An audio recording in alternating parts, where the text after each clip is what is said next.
Nadreen, आप YouTube channel देख रहे हैं। मैं इमरान खान हूँ। इमरान खान साहब का जेल से स्टेटमेंट आया और काफ़ी दिनों के बाद स्टेटमेंट आया। उनकी मुलाकातें बंद की हुई थी और 5 अगस्त का एहतजाज गुजर गया। 6 अगस्त को एक स्टेटमेंट इमरान खान साहब का था, लेकिन अब 14 अगस्त तक के लिए कोई स्टेटमेंट बाहर नहीं आ पाया। और उसके बाद अब इमरान खान साहब का एक बयान कल रात गए जो है वो बाहर आया अपने एक वकील के ज़रिए से। 6 लोगों ने मिलने के लिए जाना था, लेकिन मुलाकात नहीं होने दी गई। ख़ास तौर पे पाकिस्तान की मिलिट्री एस्टेब्लिशमेंट ने इस बात का बंदोबस्त किया है कि सलमान अकरम राजा साहब की इमरान खान साहब से मुलाकात ना हो पाए। सलमान अकरम राजा साहब को इमरान खान साहब ख़ास तौर पे मिलना चाहते हैं। उनके ज़रिए से वो पार्टी के जो रियल मामला आते हैं उनको चलाना चाहते हैं, लेकिन सलमान अकरम राजा साहब को मिलने नहीं दिया जा रहा। बहुत सारे और लोग हैं वो भी नहीं मिल पा रहे। बहरहाल एक वकील अंदर गए, वो मिलकर वापस आए और उन्होंने बताया कि इमरान खान साहब ने क्या कहा। अब उनके ज़रिए से मालूमात इमरान खान साहब तक पहुंची हैं। टीवी है नहीं उनके पास और अखबारात भी उनको नहीं दिए जा रहे, तो बाहर की मालूमात इमरान खान साहब के पास नहीं है। और जो मालूमात इमरान खान साहब को दी गई वो इसी तरह मिलनी थी कि वो वकील मिलने के लिए गया, उसने कोई बात बता दी। अब वो इतनी लंबी मुलाकात तो है नहीं जिसमें इमरान खान साहब को सारी सूरत हाल बताई जाए और एक एक चीज़ पे जवाब लिया जाए। फिर एक ही बंदा मिलने गया है, अगर 2 4 5 लोग मिले तो फिर वो आपस में जब बात करते हैं, डिस्कशन होती है, तो ज़्यादा चीज़ें बाहर आती है। बहरहाल जो इमरान खान साहब का बयान उनकी पार्टी ने जारी किया है उनके अपने ट्विटर अकाउंट पे, वो मैं आपको बता देता हूं कि इमरान खान साहब ने जेल में क्या कहा। मेरा अपनी पूरी कौम, अपने कारकुनान और पार्टी क़यादत को पैगाम है कि आपका कप्तान आज भी सीना तान कर खड़ा है, आपने घबराना नहीं है। लो जी, इमरान खान साहब तो वहीं पे खड़े हैं। यहां पे सुहेल बड़ा इसने कॉलम लिख दिया, आर्मी चीफ ने ख्वाहिशात का इजहार कर दिया, DGI SPR से नीचे तक सब माफ़ी का मुतालबा कर रहे हैं। पाकिस्तान के टीवी चैनल पे हर तरफ माफ़ियों के मुतालबे हो रहे हैं। माफ़ी मांगेगा नहीं मांगेगा, वो उधर ही खड़ा है। मेरा अपनी पूरी कौम, अपने कारकुनान और पार्टी की आदत को पैगाम है कि आपका कप्तान आज भी सीना तान कर खड़ा है, आपने घबराना नहीं है। ये जी इमरान खान। पार्टी के रहनुमा और कारकुनान को 5 अगस्त के बाद 14 अगस्त को भी मुल्क भर में निकलने पर खराज तहसीन पेश करता हूँ। हालिया एहतजाजी तहरीक के नतीजे में हुई गिरफ्तारियां हों या 9 मई फॉल्स फ्लैग पर कैंगरू कोर्ट्स की गैर मुनसिफाना सजाएं, ये फस्तायत है। मगर इस सब के बावजूद आपने किसी सूरत हौसला नहीं हारना। जुल्म और बर्बरियत के इस तूफान के सामने डट जाना है। मैं खुद इस जेल की काल कोठरी में कैद रहकर भी अपनी कौम की हकीकी आज़ादी की जंग लड़ रहा हूं, और जब तक अपनी कौम को गुलामी की जंजीरों से आज़ाद नहीं करवा लेता, इसी तरह डट कर खड़ा रहूंगा। मुझ पर एक बार फिर मुकम्मल तौर पर कैद तन्हाई नाफिज कर दी गई है। अहले खाना और वकला से भी मुलाकात बंद करवा दी गई है, जबकि बैरूनी दुनिया और हालात हाजरा से बेखबर रखने के लिए हर जरिया मालूमात, चाहे वो टीवी हो या अखबार हो, मुकम्मल तौर पर बंद कर दिया गया है। यही गैर इंसानी सलूक बुशरा बीबी के साथ भी रवा रखा जा रहा है। हमारी मुलाकात भी बंद करवा दी जाती है। मेरे अहले खाना की तरफ से भेजी गई दर्जनों किताबों में से गुज़िश्ता 2 माह में सिर्फ 4 किताबें फराहम की गई हैं, बाकी सब किताबें जब्त कर दी गई हैं। ज़ाती डॉक्टर तक रसाई भी तवील अरसे से बंद है, ताकि सेहत का मेरा बुनियादी इंसानी हक भी सलब कर लिया जाए। अब ने किसी भी सूरत जुल्म और जबर के सामने सर नहीं झुकाना। याद रखें, अंधेरी रात जितनी भी तवील हो, उसकी सुबह ज़रूर तलू होती है। इस जुल्मत की रात का खात्मा करीब है। इंशाअल्लाह इंसाफ और आज़ादी का सूरज जल्द तुलू होगा। मुल्क भर में तूफानी बारिशों और सैलाबी सूरत हाल से कीमती इंसानी जानों के ज़िया का इंतहाई अफसोस है। इस मुश्किल वक्त में तमाम कौम को बढ़ चढ़ कर रेस्क्यू एंड रिलीफ मुहिम का हिस्सा बनना चाहिए। इमरान खान साहब ने ये बातें की है। इसके अलावा इमरान खान साहब ने पंजाब में अपोजिशन लीडर की नामजदगी के लिए 5 नाम मांगे हैं कि 5 लोगों के नाम दिए जाएं, जिनमें से एक को इमरान खान साहब नामजद करेंगे कि जनाब ये पंजाब का अपोजिशन लीडर होगा और ये आगे काम करेगा। लेकिन अभी ये पाकिस्तान तहरीक इंसाफ ने इसको अनाउंस नहीं किया, लेकिन ज़राए से ये खबर आई है कि इमरान खान साहब ने कौमी असम्बली में अपोजिशन लीडर के लिए महमूद खान अचकजई साहब को नामजद कर दिया है। और बहुत सारे लोग जो है पाकिस्तान तहरीक इंसाफ में वो बेचारे पर तोड़ रहे थे कि उमर अयूब साहब के बाद वो बन जाएंगे, किसी को लगता था वो बन जाएगा, तो बहुत सारे लोगों ने पर तोले हुए थे कि वो अपोजिशन लीडर बनेगा। जब उमर अयूब साहब बन रहे थे तब भी बहुत सारे लोगों ने पर तोले थे, बड़े लोग जोर लगा रहे थे। शेर अफजल मरवत साहब की भी एक ख्वाहिश थी, मैंने उसका तस्करा भी किया था कि वो बनना चाहते हैं अपोजिशन लीडर, और भी बहुत सारे लोग बनना चाहते थे। लिहाजा अभी भी बहुत सारे लोग बनना चाह रहे थे, लेकिन इमरान खान साहब ने महमूद खान अचकजई का नाम दिया है। महमूद खान अचकजई साहब वो आदमी हैं जिन्होंने बड़ी ज़बरदस्त तरीके से इस ड्यूरेशन में, टाइम ड्यूरेशन में, जो 8 फरवरी का इलेक्शन हुआ 2024 में, उसके बाद से अब तक उन्होंने एक अच्छे अपोजिशन लीडर का किरदार अदा किया है। साथ ही साथ महमूद खान अचकजई साहब ने पाकिस्तान तहरीक इंसाफ को कहा था कि अगर आप सारे मुझे हलफ दे देना कि आप में से कोई भी एस्टेब्लिशमेंट से रब्ता नहीं करेगा या उनकी बात नहीं मानेगा, तो मैं गारंटी करता हूं कि ये लोग घुटने पे आएंगे। ये माजी में इस तरह के दावे करते रहे हैं। बहरहाल महमूद खान अचकजई साहब को नामजद किया गया, लेकिन पार्टी ने अभी इसको जारी नहीं किया। मेरे ख्याल में पार्टी ये चाहेगी कि इमरान खान साहब से मुलाकात की जाए और कोशिश की जाए कि पार्टी के अंदर से कोई नाम लिया जाए। दूसरा, पार्टी ये भी चाहती है कि ज़िमनी इंतखाबात में पार्टी हिस्सा ले, जबकि इमरान खान साहब का मौक़िफ़ ये है कि जिन लोगों ने वफादारी निभाई है वही इन सीटों के मालिक हैं। ज़बरदस्ती उनसे ये सीटें छीनी गई हैं, उनकी जगह पे किसी और को टिकट देना ये एक ज़्यादती है और ये सरेंडर करने के मुतरादिफ है। हम इन फैसलों को मानते ही नहीं हैं, और जब अपने उम्मीदवार हम खड़े करेंगे तो ये इन फैसलों को मानने के मुतरादिफ होगा। अब एक सोच ये है। दूसरी ये है कि कभी भी मैदान खाली नहीं छोड़ना चाहिए, और पीटीआई के पास कोई बंदों की कमी नहीं है। अगर एक बंदा हटाएंगे तो दूसरा आएगा, दूसरे के बाद तीसरा आएगा। तो एस्टेब्लिशमेंट को यह पता चलना चाहिए कि हर जगह पाकिस्तान तहरीक इंसाफ मुज़ामत कर रही है या मुकाबला कर रही है। तो दूसरी सोच ये है। दोनों चीज़ें मैंने आपके सामने रख दी। अभी इमरान खान साहब का ये हतमी फैसला होगा। उस हवाले से इमरान खान साहब ने कोई मौक़िफ़ बताया है जो पार्टी को बताया गया। अब पार्टी जो फैसला करेगी वो फिर आपके सामने अगले चंद दिन में आ जाएगा। नाज़रीन, अडयाला जेल में इमरान खान साहब की बहनों को भी नहीं जाने दिया गया, क्योंकि जो भी सख्त पैगाम होता है वो इमरान खान साहब अपनी बहनों के जरिए से बाहर भेजते हैं, और जब कोई सख्त पैगाम बाहर आता है तो उसके सख्त किस्म के असरात भी होते हैं। लिहाजा उनकी बहनों को इमरान खान साहब से मुलाकात करने नहीं दी गई। अडयाला जेल के बाहर पुलिस ने बहुत बदतमीजी की है, बड़ी गालम गलोच हुई, कारकुनों को लाठीचार्ज किया गया, उन्हें उठाकर वैनों में डाला गया और फिर उन्हें बाकायदा गिरफ्तार करके वहां से ले गए। मुझे लगता है कि ये जो बदतमीजी की गई है जेल के बाहर, ये बदला लिया जा रहा है उस दुर्गत का या उस इज्जत अफजाई का जो जापान में टिकटॉकर्स की हुई है पाकिस्तानियों के हाथों।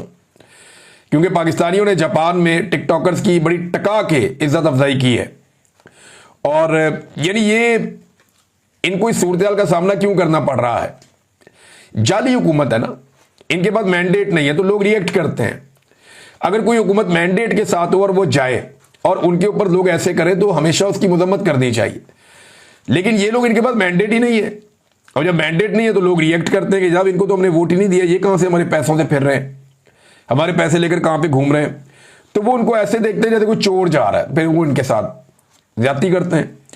बहरहाल, और दूसरा जो माफी वाली एक ख्वाहिश का इजहार किया गया या करवाया गया सुहेल वड़ाइच साहब के जरिए से, उस ख्वाहिश की जो दुर्गत बनी है, उसके बाद ऐसा लगता है कि अडयाला के बाहर बदला लिया गया, कारकुनों को मारा कुटा गया, उन्हें घसीटा गया, गाड़ियों में डाला गया, उन पर तशद्दुद किया गया, फिर उन्हें गिरफ्तार कर लिया गया, बल्कि यह भी कहा जा रहा था कि इनको थाने जाके फिर मारो।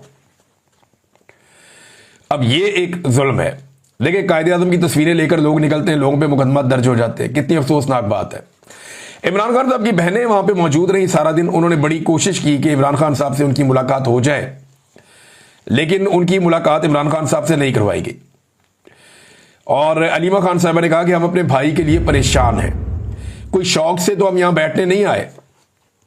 मैंने अली अमीन गंडापुर को कॉल की है और अली अमीन गंडापुर को कहा कि आप उनसे बात करें, क्योंकि गंडापुर साहब की तो एस्टेब्लिशमेंट से रोजाना की बुनियाद पर बातचीत होती है, ऑपरेशंस के मामलात पे भी होती है, क्योंकि गंडापुर साहब ऑपरेशन करवा रहे हैं खैबर पख्तूनख्वा में। इमरान खान साहब ने मना किया, फिर भी चल रहा है। जब उन्हें ज़रूरत होती है तो वो बताते हैं जी कर्फ्यू लगा दो, वो कर्फ्यू लगवा देते हैं। फिर अभी जो फ्लड्स आए हुए हैं उनके मामलात में भी राब्ता तो गंडापुर का रहता है। तो इस पर उन्होंने कहा जी हमने गंडापुर से कहा कि आप उनसे बात करें। गंडापुर ने कहा कि मैं बैरिस्टर सैफ से बात करता हूं। अंदाजा करें, ये ऐसी है जैसे शहबाज शरीफ को आप कोई काम कहें तो वो कहे मैं मोहसिन नकवी से बात करता हूं। क्योंकि जिस तरह शहबाज शरीफ के ऊपर मोहसिन नकवी को एक निगरान के तौर पे बिठाया गया है, वैसे ही गंडापुर के ऊपर बैरिस्टर सैफ को भी एक निगरान के तौर पे बिठाया गया। तो गंडापुर ने कहा कि मैं बैरिस्टर सैफ से बात करता हूं। फिर इस यकीन दहानी पर हमें एसएचओ ने आकर कहा कि आपकी कल मुलाकात करवा दी जाएगी। अब ये अलीमा खान साहबा ने कहा, उन्होंने कहा कल हम फिर आएंगे क्योंकि हमें इंतजामिया ने कहा है कि कल मुलाकात करवाएंगे। अब देखते हैं कल पाकिस्तान तहरीक इंसाफ के लोग आते हैं या इमरान खान की बहनें आती हैं तो उनकी मुलाकात करवाई जाती है या नहीं करवाई जाती। राणा सनाउल्लाह साहब ने एक स्टेटमेंट दिया। राणा सनाउल्लाह साहब का स्टेटमेंट बड़ा सादा सादा है और बड़ा तफसीली स्टेटमेंट भी है, बहुत डिटेल के साथ भी आया हुआ है। वो ये कहते हैं कि नफरत की सियासत, इंतकाम की सियासत नहीं होनी चाहिए, मुल्क जो है वहाँ पे सियासी इस्तेहकाम होना चाहिए।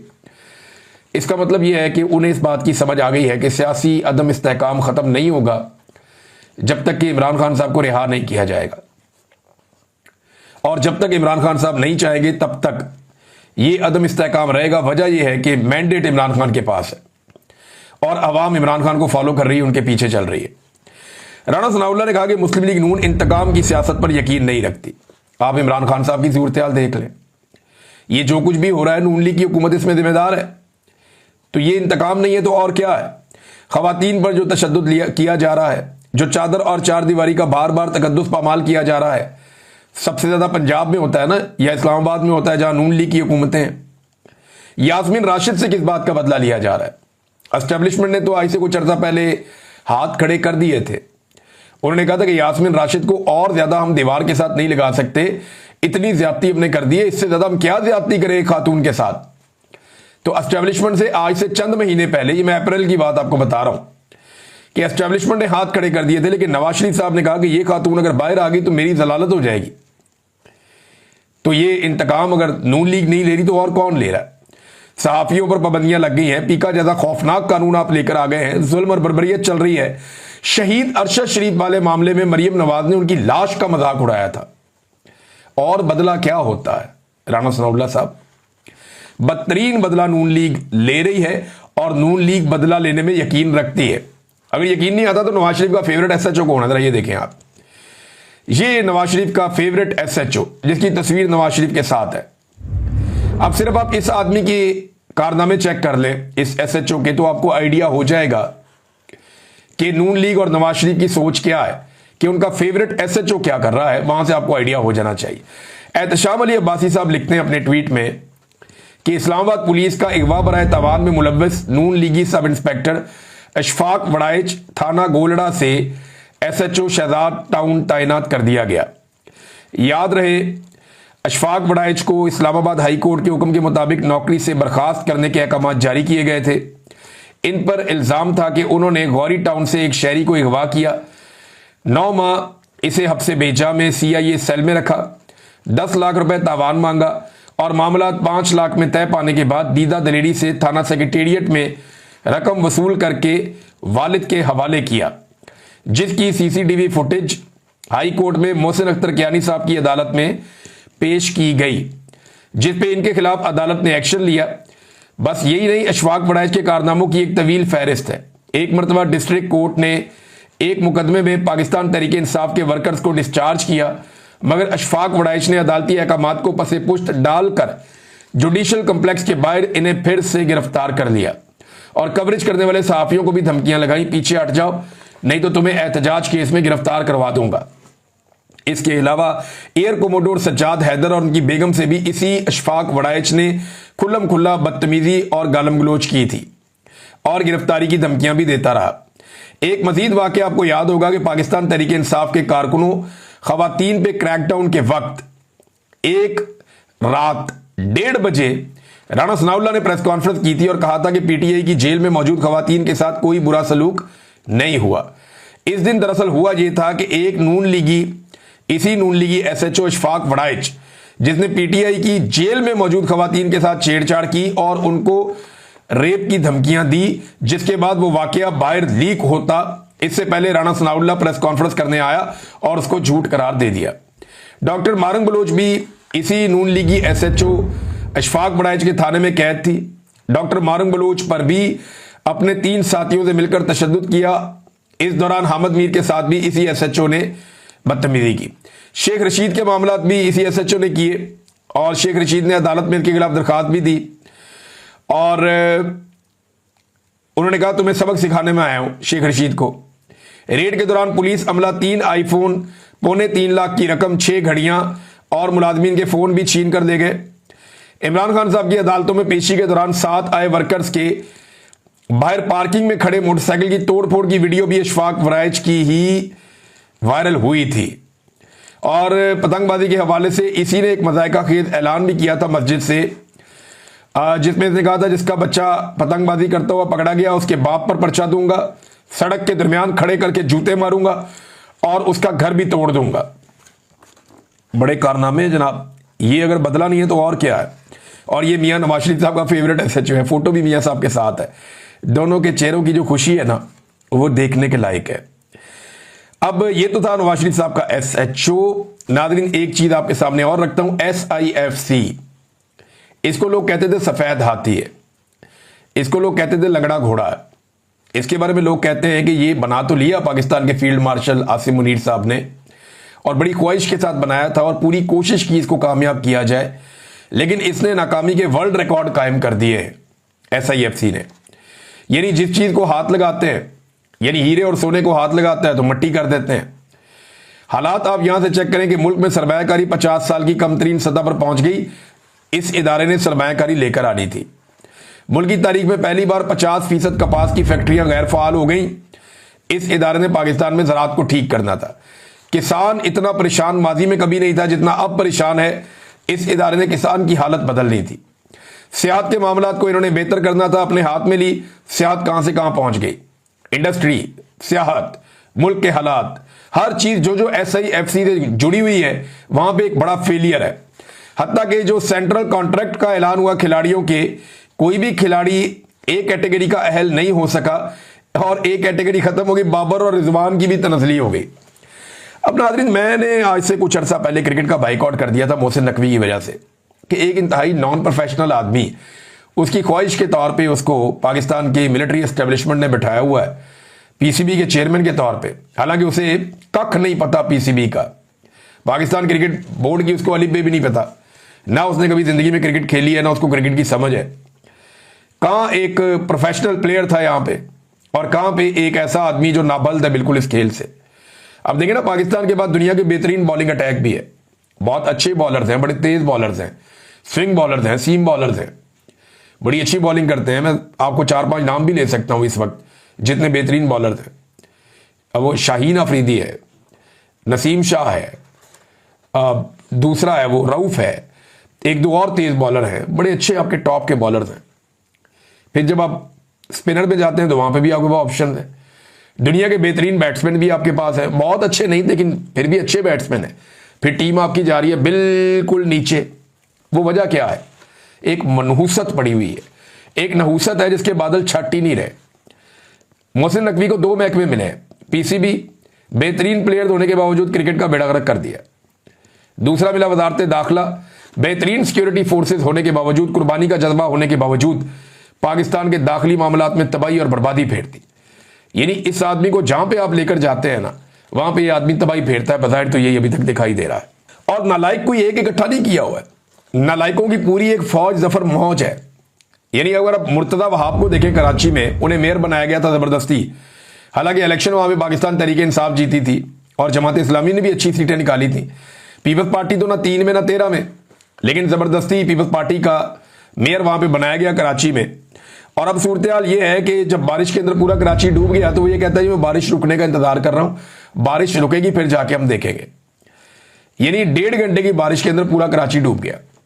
लाहौर में तो चलो कई घंटे बारिश होती है, फिर जाके पानी इकट्ठा होता है, फिर वो पानी साथ साथ निकलता भी रहता है, काम होता रहता है।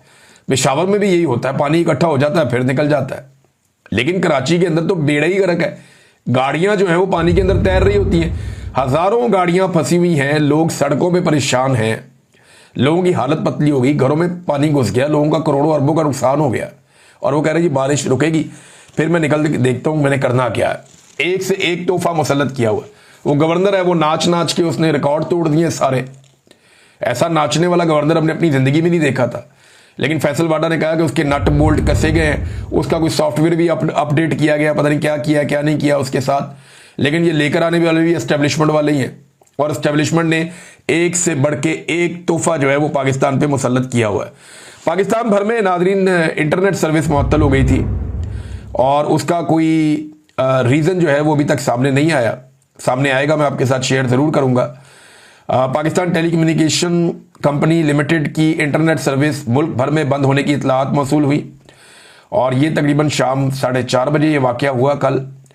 और इसमें जोंग के और जैज़ के इंटरनेट बंद थे। जैज़ ने वैसे भी पाकिस्तानियों से अरबों रुपए जायद वसूल कर लिए हैं, इनकी भी अपनी एक अलग स्टोरी है। पाकिस्तान में आवे का आवे ही बिगड़ा हुआ है ना, जिसके सिस्टम में अच्छे ताल्लुकात हैं वो आवाम से अरबों रुपया निचोड़ दे और फिर बिल बांट के खा लें। तो जैज़ के बारे में ये इतला आई थी कि उन्होंने मुख्तलिफ खबरों के मुताबिक कोई 6 अरब रुपए से ज़्यादा पाकिस्तानियों से बटोर लिए हैं।